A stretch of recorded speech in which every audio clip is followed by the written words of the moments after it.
Hello, this is a bridge over the Irwell on Rockcliffe Road where the river does go underground a bit. It's not particularly scenic here, but this is interesting. We'll just go over the road to show you something. Oh, it says. Right.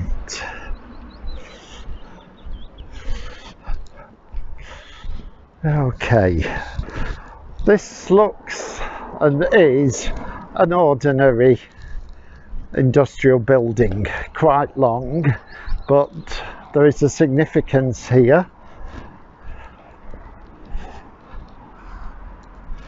Can you see this stone retaining wall at the back here? Well, this is the site of Bacup railway station, a railway terminus for the line from Rawtenstall, and also in pre the Second World War, a line coming up from Rochdale via Whitworth. And this railway and the Irwell, their stories are intertwined. I don't want to make this a railway video per se, but we will have to keep mentioning the railway because it crossed the Irwell 13 times between Bacup and Rawtenstall, so it was a big, the river was always in the engineers' thoughts how to cross it and where to bridge it. The next station was actually built on top of the river, but unfortunately this retaining wall here is really all that remains of the terminal station, which closed in 1966. Hello, we're at the entrance to Stubby and Moorlands Park. The river flows along the edge there. Hopefully we'll be able to pick a way along it a bit further on. Now, being here, it would be remiss not to mention, the darkest chapter in the recent history of this area. This park was the site of the awful murder of Sophie Lancaster, the goth girl. We think for no other reason than the fact that she was in goth clothes and looked different. And as I understand it, she was invited in here late at night by people. The people who invited her didn't actually mean her any harm. It's just that there were more dangerous people where they took her. And we're not actually going right past the site, which I think was just outside the skateboard park. And it would be nice if there was a memorial, but I think possibly it might be vandalised perhaps. But it's better off just people remembering, that it happened here. Okay. Hello, we're now actually coming out of the Stubby Park again because we were warned that the way by the river was quite slippy and dangerous, so we're going to take the road for a short while and pick up the Irwell near Futures Park. Okay, the good thing is we did have a nice stop at the cafe, didn't we? And a very good burger. Yeah, well recommend the cafe in Stubby Park. Right, and here's the River Irwell at Stubby Bridge, emerging from another underground section over that old bridge. And Stubby Park is just in the trees there. And we're on New Line here. Here's a modern bridge over the Irwell at the rather bleak surroundings of Futures Park, which is sort of like half built at the moment.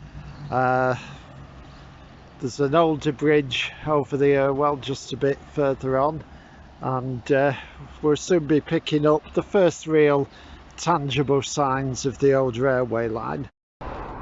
Hello, here on Lee Road you can now start to see the first signs of the railway. It came over this embankment here, and then you can see the remains of where it crossed the Irwell over a bridge, and that's possibly an old railway sign there. That looks quite old. It's in red and white. That could date back to the railway. I can't be certain though. So the Irwell flowing quite nicely, quite wide here. We'll get a bit more scenic further on.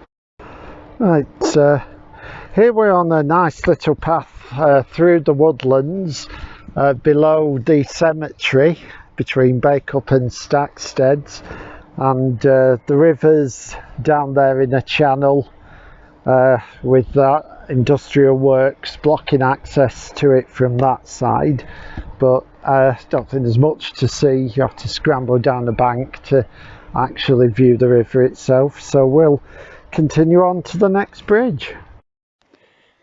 Hello, here at Acre Mill Road there's some new riverside apartments, and the Irwell runs alongside a soccer pitch, and I'm hoping there's a way out at the other outside, and there is, I can see it.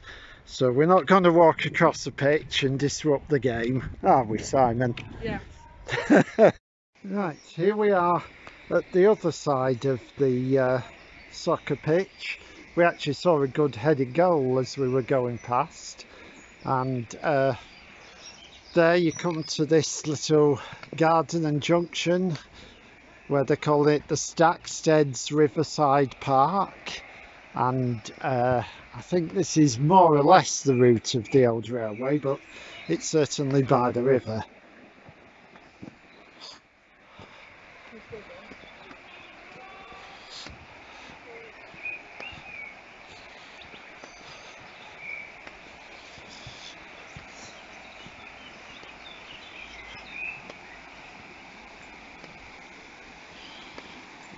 I think actually the railway line might have been in the trees to our right here rather than this close to the river, but we're certainly pretty close, and already it's becoming a more attractive stretch, as you can tell.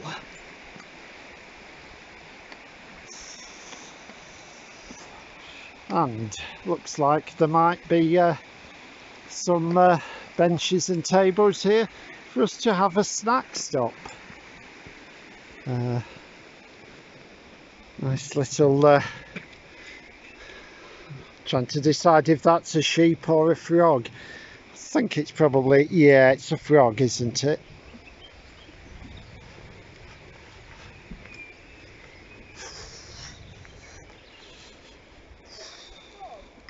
Yeah, I think so. Yeah. Looks like Mum on a Monday morning. Oh, Simon.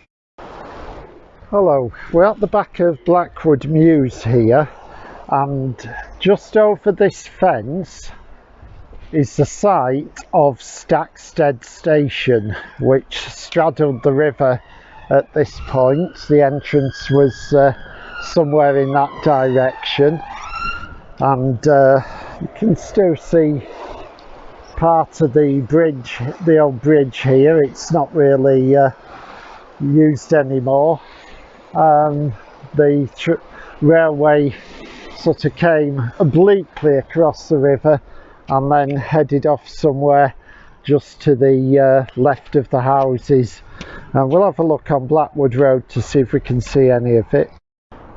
Oh yeah, so there you can see where the railway line headed off towards Bacup, and this would be the approach into Stacksteads Station. Really nothing to indicate it was here, except there's an odd sign here pointing to a railway station in half a mile, but you can't get through that way, and the only station it can be referring to is Waterfoot, which of course isn't there anymore.